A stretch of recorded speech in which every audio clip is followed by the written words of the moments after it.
India और England के बीच एक ऐसी टेस्ट सीरीज़ खेली जा रही है जिसको आप सालों तक याद रखेंगे और सालों तक भुलाई नहीं भूल पाएंगे। कहीं ना कहीं एक इस तरीके की टेस्ट सीरीज़ हो रही है जिसको लेकर आप एक मूवी तैयार कर सकते हैं, जिसमें कि ड्रामा भी हो, थ्रिलर भी हो और सस्पेंस भी हो। इसका मतलब कहीं ना कहीं आप इसी बात से अंदाज़ा लगा लीजिए कि 4 मैचेस अभी तक हुए हैं इस सीरीज़ में और चारों मैचेस 5वें दिन तक गए हैं। और कितनी ऐसी सीरीज़ होगी जो कि आपको इस तरीके की देखने को मिलती होगी जहां पे हर एक सिंगल मैच 5वें दिन और लगभग आखिरी सेशन तक गया हो। यही बता देता है कि इस सीरीज़ में किस तरीके का प्रेशर दोनों टीमों ने हैंडल किया है। और साथ ही में जहां पर अभी ये सीरीज़ खड़ी है, दोनों टीमें इस सीरीज़ में अभी भी जिंदा है। अगर आप देखें तो सीरीज़ किसी के लिए भी ख़त्म नहीं हुई है, ना वो इंग्लैंड के लिए और ना ही इंडिया के लिए। Welcome to the video. और साथ ही में हम इस वीडियो में 2 टॉपिक्स पे बात करेंगे। सबसे पहले इंडिया और इंग्लैंड की टेस्ट सीरीज़ और उसके बाद एशिया कप में क्या इंडिया पाकिस्तान का मैच होना चाहिए था। जिस तरीके से अभी से लेकर 3 महीने पहले जिस तरीके की जो हरकत की पाकिस्तान ने, क्या ये सही फैसला है बीसीसीआई का कि एशिया कप में आप इंडिया और पाकिस्तान का मैच करवा रहे हैं, और क्या ये सही चीज़ है, ये होना चाहिए या नहीं होना चाहिए। आज इन 2 टॉपिक्स पे बात करेंगे। लेकिन सबसे पहले इंडिया और इंग्लैंड पे बात करेंगे कि ये जो टेस्ट सीरीज़ हो रही है वो इस तरीके की जा रही है कि आप इसे भुला ही नहीं भूल पाएंगे। और चौथा मैच जो मैनचेस्टर के ओल्ड ट्रैफर्ड मैदान पे खेला गया है, आप इस मैच को इंडिया की one of the greatest draw victory में गिनेंगे। और जिस तरीके की जब ड्रॉ की बात आएगी इंडियन क्रिकेट की हिस्ट्री में कि कितने ड्रॉज एक ऐसी पोजीशन से किए गए हैं जहां पे हार आपके सामने नज़र आ रही थी, तो इस मैनचेस्टर टेस्ट का जिक्र वहाँ पे ज़रूर होगा। क्योंकि एक ऐसा मैच जहाँ पे आप 300 से ज़्यादा रन कंसीड कर देते हैं लीड के तौर पे, और 300 से ज़्यादा रनों की लीड जब सामने वाली टीम आपको दे देती है, आपको ये पता है कि हमें ये टेस्ट मैच बचाना ही बचाना है। अगर हम हार गए गलती से भी तो हम ये सीरीज़ गंवा बैठेंगे। और वहाँ पे आपको ये भी देखना होगा कि इंडियन टीम किन हालातों में पहुँच चुकी थी दूसरी इनिंग्स की अगर बात करें तो। पहले ओवर में आपके नंबर 1 और नंबर 3 बल्लेबाज आउट हो जाते हैं, यानी कि यशस्वी जायसवाल और शाहिद सुदर्शन दोनों पहले ओवर में ही चलते बनते हैं। लेकिन उस तरीके की फाइट बैक की उम्मीद उसके बाद किसी ने भी नहीं की होगी कि इंडिया इतना नेक्स्ट लेवल की क्रिकेट खेल जाएगा और ड्रॉ करवा जाएगा इस मैच को। लगभग 5.25 सेशन आपने बैटिंग की है ड्रॉ करवाने के लिए, जिसमें 143 ओवर आपने इंग्लैंड को फील्ड पे रखा है। और पूरे मैच की अगर बात की जाए तो 257 ओवर आपने फील्ड पे रखा है। और सही बताऊं, अगर इंडिया को 2 सेशंस और मिल जाते ना इस मैच में, 2 सेशन में, ज़्यादा नहीं कहूँगा, लगभग 2 सेशन के करीब मिल जाते ना, तो इस मैच का रिजल्ट इंडियन टीम निकाल देती जिस तरीके की हालात कर चुकी थी वो इंग्लैंड की। और इंग्लैंड तो ऐसा लग रहा था कि सिर्फ हम अब खड़े हैं भैया, हमें छोड़ दो, हमें माफ़ करो, हम तुम्हें आउट नहीं कर पाए, हमें बख्श दो। उस तरीके की कुछ बॉडी लैंग्वेज नजर आई इंग्लैंड के प्लेयर्स की तरफ से। और जिस तरीके का बिहेवियर बेन स्टोक्स ने किया, जो कि कहीं ना कहीं वो एक इतने बड़े प्लेयर को ये नहीं दिखाता कि आप कितने बड़े कप्तान रहे हैं और कितने बड़ी एक टीम मैन रहे अपनी टीम के लिए, ये कहीं ना कहीं आप शो नहीं कर पाए। और जिस तरीके की हरकतें इंग्लैंड के प्लेयर्स ने और इंग्लैंड के कैप्टन ने की है, वो ये बताने को काफ़ी है कि इंग्लैंड की टीम फ्रस्ट्रेट हो चुकी थी मैदान के ऊपर, फील्ड के ऊपर। और यही चीज़ हो सकता है कि एक मेंटली तौर पे इनकी जो हार हुई है मैदान के ऊपर, वो 5वें मैच में इंडियन टीम को एक साइकोलॉजिकल एडवांटेज ज़रूर देगी। और दोनों टीमों की बॉलिंग जो है ना, वो कहीं ना कहीं थक चुकी है। तो ये 4 मैचेस हो चुके हैं, इतने ओवर फेंके गए हैं, इतने ओवर फेंके गए हैं इस टेस्ट सीरीज़ में कि लगभग हर एक इनिंग में दोनों टीमों ने 100 ओवर के लगभग तो डाले ही डाले हैं। इसका मतलब ये साफ है कि दोनों टीमों के जो गेंदबाज है वो पूरी तरीके से आपको टाइट नज़र आ रहे हैं। और टाइटनेस में अब किसकी बॉलिंग उभर के आएगी 5वें मैच में, कौन ज़्यादा मोटिवेट होके आएगा इस सीरीज़ के आखिरी मैच के लिए, मेरे को लगता है इंडियन टीम और उनके बॉलर्स ज़्यादा मोटिवेट रहेंगे। क्योंकि उनको ये पता है कि अगर हम ये टेस्ट मैच जीतते हैं, ओवर टेस्ट मैच, जो कि कहीं ना कहीं हो सकता है कि आपको सीरीज़ 2-2 से लेवल करने में मदद कर जाए। और सिर्फ अगर ये करने में कामयाब हो जाती है इंडियन टीम, 2-2 से लेवल करती है सीरीज़ को, तो ये सिर्फ तीसरी बार होगा जब इंग्लैंड में जाके इंडियन टीम ने ये कोई टेस्ट सीरीज़ ड्रॉ करवाई होगी या की होगी। साथ ही में इससे पहले 2002 में और 2021 में जो पिछला तो टूर हुआ था, वहाँ पे 2-2 से बराबरी हुई थी सीरीज़ पे। और उसके पिछले बार जो हुआ था वो 2002 में हुआ था। यानी कि ये तीसरी बार होगा ये मौका इंडियन टीम के पास जब आप इंग्लैंड में जाके सीरीज़ ड्रॉ करवा सकते हैं। और ड्रॉ करवाना एक बहुत बड़ी अचीवमेंट मान जाएगी। जिस तरीके की ये टीम नज़र आ रही थी सीरीज़ स्टार्ट होने से पहले, कोई भी इस टीम को चांस नहीं दे रहा था दूर दूर तक, क्योंकि ये टीम कहीं ना कहीं, आप माने ना माने, इन एक्सपीरियंस तो बहुत ज़्यादा है इस टीम के अंदर। आप ये देखिए कि सबसे ज़्यादा टेस्ट मैच किसने खेले हैं इस टीम में, एक ऑलराउंडर ने खेले हैं जो कि है रविंद्र जाडेजा, करीब 80 के करीब टेस्ट मैच खेले। 80 टेस्ट मैच सबसे ज़्यादा है इस पूरी स्क्वाड में जो कि रविंद्र जाडेजा के ने खेले हैं। और कहीं ना कहीं यही बताने को काफ़ी है कि इस टीम में कितना ज़्यादा इनएक्सपीरियंस होगा। और साथ ही में ये टीम ट्रांजिशन फेज़ में तो नज़र आ ही रही है, लेकिन जिस तरीके का खेल दिखाया है ना, मतलब लोहे के चने चबाने वाले काम करवाए इंग्लैंड के से। लेकिन एक बात आपको ये देखना होगा कि इंग्लैंड ने पैचेस में अपने बेस्ट बॉल को खेला है, और पैचेस में जब भी उन्होंने खेला है हमारे ऊपर प्रेशर बनाया। और पिछला मैच इसका एक एग्जांपल आप देख सकते हैं कि किस तरीके से काउंटर अटैक किया उन्होंने। और जब बैटिंग के लिए आए हैं 358 के जवाब में, तो 670 रन के करीब उन्होंने रन बोर्ड पे लगाए, जो कि बताता है कि इंग्लैंड की टीम बल्लेबाजी से कुछ भी कर सकती है, कहीं का भी स्कोर कहीं ले जा सकती है। लेकिन एक लिमिटेड स्कोर तक ही मेरे को लगता है कि ये जो बैस बॉल की इनकी फिलॉसफी रही है ना, ये लगभग मेरे को लगता है कि 300 से लेके 450 तक के बीच में रहती है। लेकिन उससे ऊपर जब भी कोई टीम बनाएगी ना इनके सामने, इनकी बैटिंग में वो फिलॉसफी नज़र नहीं आएगी, वो एग्रेसिवनेस नज़र नहीं आएगा। और कहीं ना कहीं इंडियन टीम अगले मैच में, मतलब जो ओवल में होगा, वहाँ पे यही सोच के जाएगी कि अपनी बैटिंग से जितना बेहतर कर सकते हैं उतना बेहतर करें। क्योंकि इस मैच में जो हुआ है, मतलब केएल राहुल के 90, उसके बाद आपके 3 शतक जो निकले हैं 3 बल्लेबाजों से, यानी कि शुभमन गिल, वॉशिंगटन सुंदर और रविंद्र जडेजा, ये बताता है कि कॉन्फिडेंस इस टीम का हाई लेवल पे होगा। और साथ ही में ऋषभ पंत का ना होना कितना बड़ा मिसिंग फैक्टर हो सकता है, एक एक्स फैक्टर प्लेयर जैसा जो आपके लिए गेम चेंजर साबित हो सकता था, वो आखिरी मैच में नहीं होंगे, तो उनकी कमी भी खलेगी कहीं ना कहीं इस टीम को। और साथ ही में क्या आप जसप्रीत बुमराह पे एक और चांस लेंगे? क्योंकि जसप्रीत बुमराह को भी ये पता होगा कि ये सीरीज़ का ऐसा मैच है जहाँ पे अगर हम जीते तो ये सीरीज़ 2-2 से लेवल कर सकते हैं।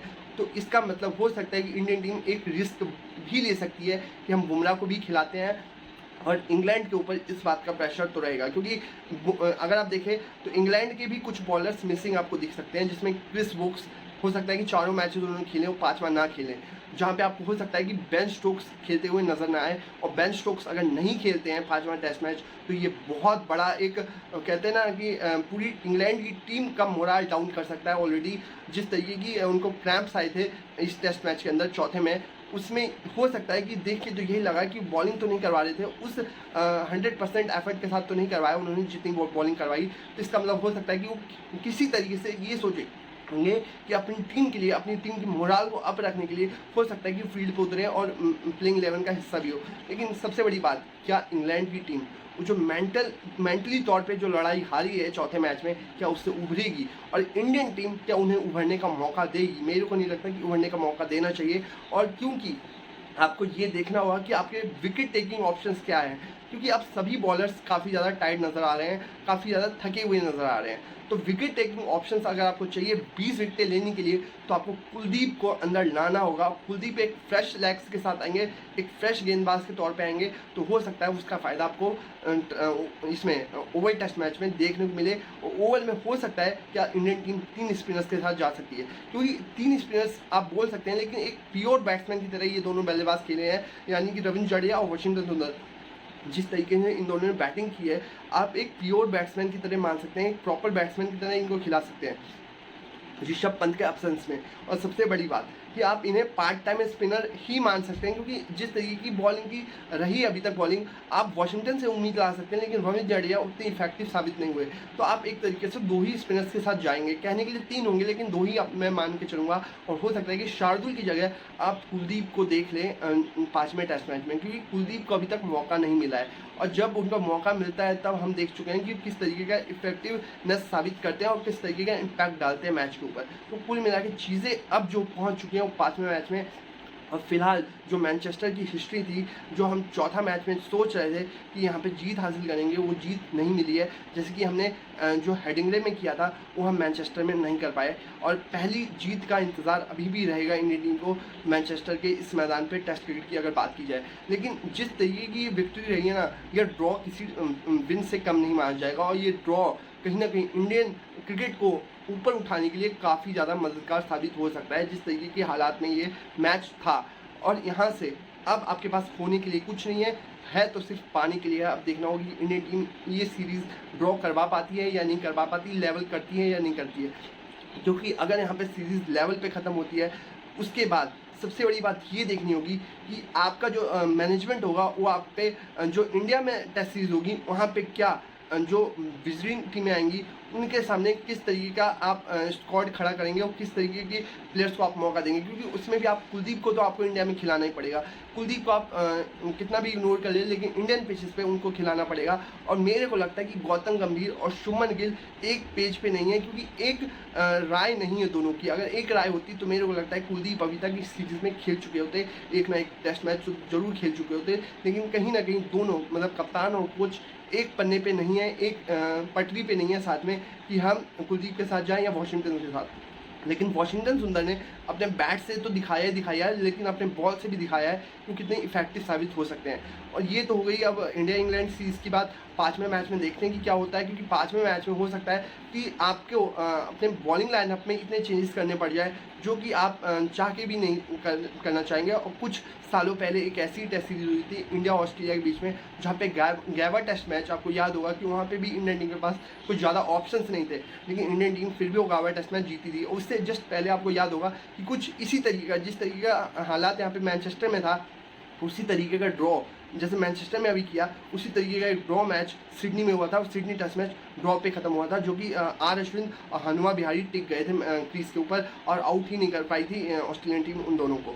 तो कुछ उसी तरीके की सीरीज़ ये भी जाती हुई नज़र आ रही है। अब देखना होगा कि किस तरीके की चीज़ें जाती हैं। और एशिया कप पे अगर आए तो एशिया कप इंडियन टीम को क्या पाकिस्तान के साथ बाइकआउट नहीं करना चाहिए था, और बाइकआउट नहीं करना चाहिए क्योंकि अगर आप ये देखें कि अब WCL जो चल रहा है, जो अभी लेजेंड्स प्लेयर जो है, मतलब रिटायर्ड लेजेंड्स प्लेयर, उन्होंने बाइकआउट कर दिया था।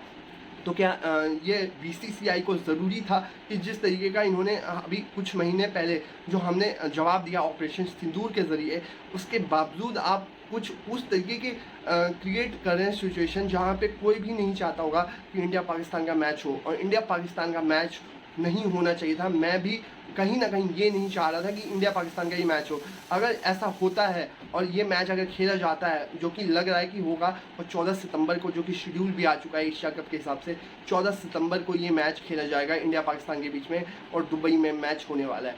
लेकिन अगर इस मैच में इंडिया अगर जीत गई तब तो बहुत अच्छा, तब तो शायद लोग शांत भी हो जाएंगे। लेकिन सबसे बड़ी बात, अगर इंडिया बाई चांस कहीं ऊपर नीचे हो गया, और छोटे फॉर्मेट्स में हम ये देख चुके हैं, जो सामने वाली वीक टीम होती है, जो जिसको आप कमज़ोर मान के चलते हैं, वो टीम कई बार आपको सरप्राइज़ कर जाती है। और कहीं ना कहीं जो स्क्वाड होगा इस बार दोनों टीमों का, उसमें ज़्यादा एक्सपीरियंस नहीं है प्लेयर्स के पास दोनों टीमों में मैच खेलने का। मतलब इंडिया पाकिस्तान का मैच, दोनों टीमों के प्लेयर्स को उतना एक्सपीरियंस नहीं है, तो वो प्रेशर किस तरीके से हैंडल करेंगे। जैसे कि आप अगर देखें तो अभिषेक शर्मा, उसके बाद यशस्वी जायसवाल अगर खेलते हैं तो वो होंगे, अगर माफ़ कीजिएगा वहाँ पे संजू सैमसन खेलते हैं तो वो होंगे। तो इन सभी प्लेयर्स ने कहीं ना कहीं इंडिया पाकिस्तान पे अभी तक उस तरीके का प्रेशर हैंडल नहीं किया, तो वो एक चीज़ रहेगी। और सबसे बड़ी बात, क्या इनको गवर्नमेंट ने, BCCI को गवर्नमेंट ने अप्रूवल दे दिया था कि आप पाकिस्तान के साथ मैच करवाने को राज़ी हो गए, और क्या BCCI के लिए जो अमाउंट है, मनी अमाउंट, वो काफ़ी इंपॉर्टेंट है, क्योंकि